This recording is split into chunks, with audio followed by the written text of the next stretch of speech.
Hello.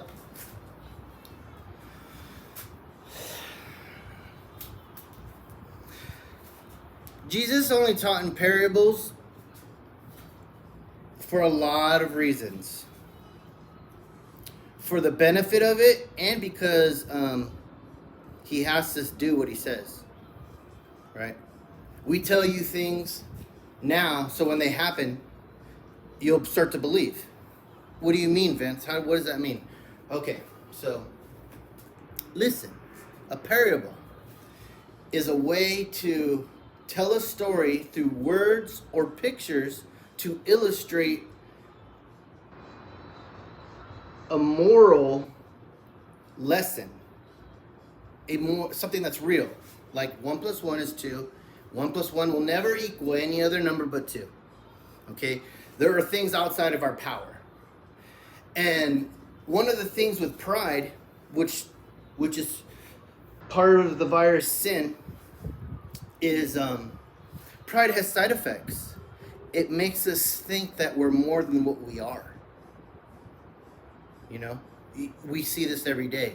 You'll be talked down to by a manager at work. He'll talk to you in such a way that if you didn't know him and you guys interacted at a bar,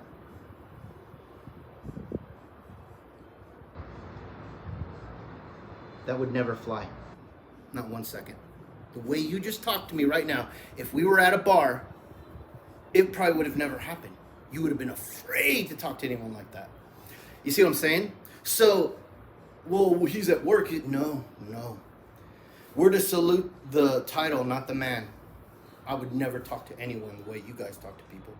I don't move up because if I see a man go into the woman's bathroom, why give you guys the headache? I know that I'm going to immediately call the police and write him up and fire him on the spot. And then I'm going to get fired for being a bigot. So you can think yourself more than what you are.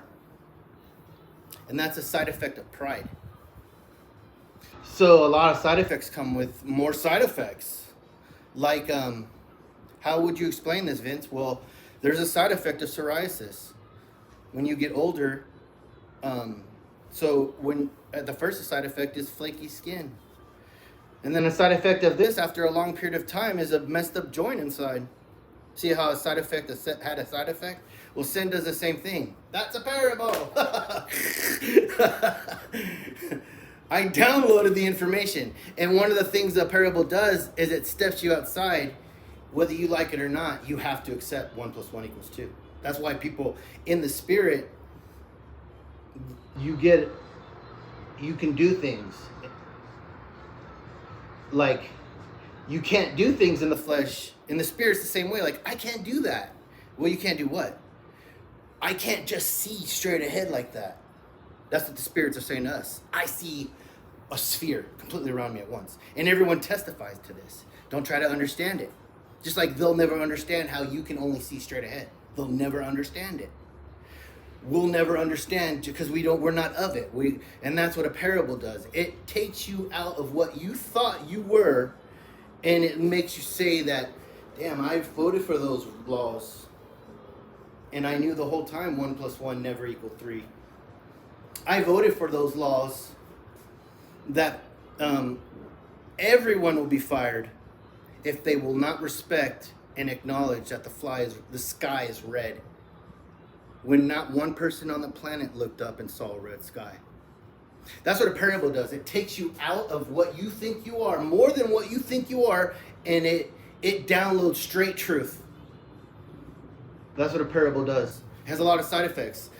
Jesus did that, God had him do that for so many reasons. Like I said, don't try to understand all his reasons and the side effects of his reasons, because you can't play with a Rubik's Cube that has an infinite amount of sides and finish it in a second. Don't even try to touch that word of God that he says don't touch and interpret your own thing. Don't even try. You're a fool if you are. I want to know, see what a parable does? It makes those men be like, ooh, I'm one of the ones responsible for the new word of God. That's something you don't touch, you know?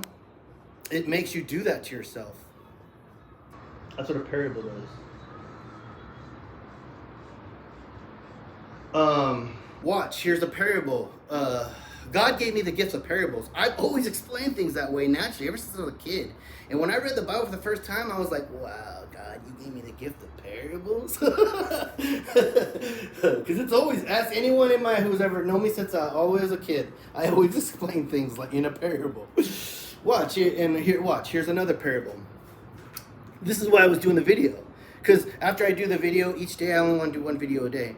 But sometimes, right now I was thinking, when I'm at work, do I hold back when the Lord gives me? Especially if it's for someone? No, I say it on the spot.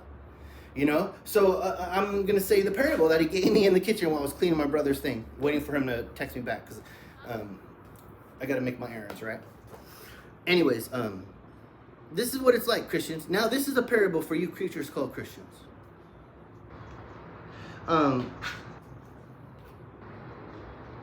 Being a Christian is really hard. Do you want to know why? This is what God meant. My word is a sword. It will cut your whole family asunder. Yeah. It will make the mom be fighting and arguing with the son. It will make the dad fighting and arguing with the daughter or son. It will cut and divide families. Why? I'll explain why. Here it is. I'll explain in a parable. He gave me in the kitchen a couple minutes ago. The kingdom of heaven, following it, is like this. It's like a Nintendo system. It's like a Nintendo system from the 1980s that I had. Okay? Deciding that I'm going to stop messing with all the other systems and technology, and I'm just going to mess with this Nintendo. God said only play with this Nintendo. Well, guess what? I have to go buy an old TV now. And because I can't use these new TVs. Some TVs don't have that hookup in the back. And God said, leaven. Have nothing to do with their leaven.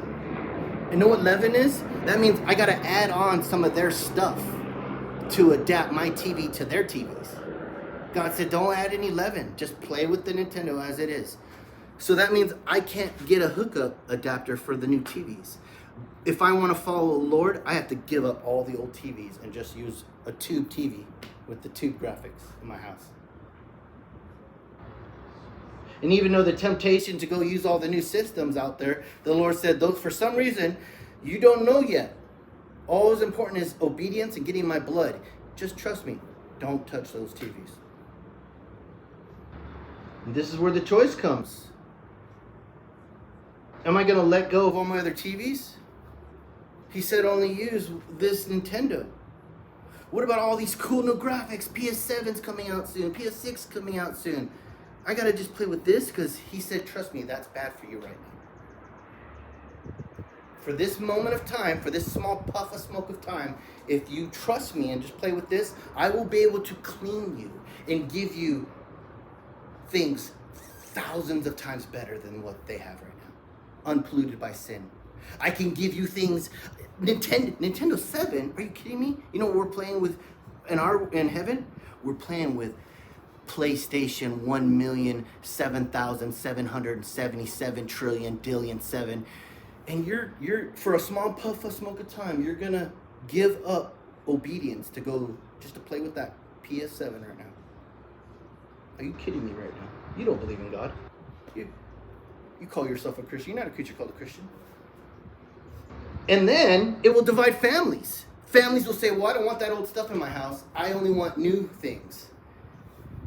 So now you're like, well, I can only play with this. Dude, ultimatum. Throw that crap away and be with us. And then guess what? You have to, the sword word of God just separated you from everyone that won't be obedient and just play with regular Nintendos for now.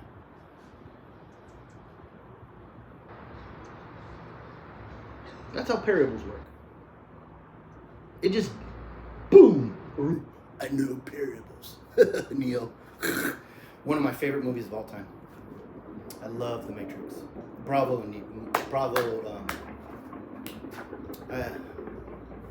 To everyone who had to do with that movie, whether they be sinners or not.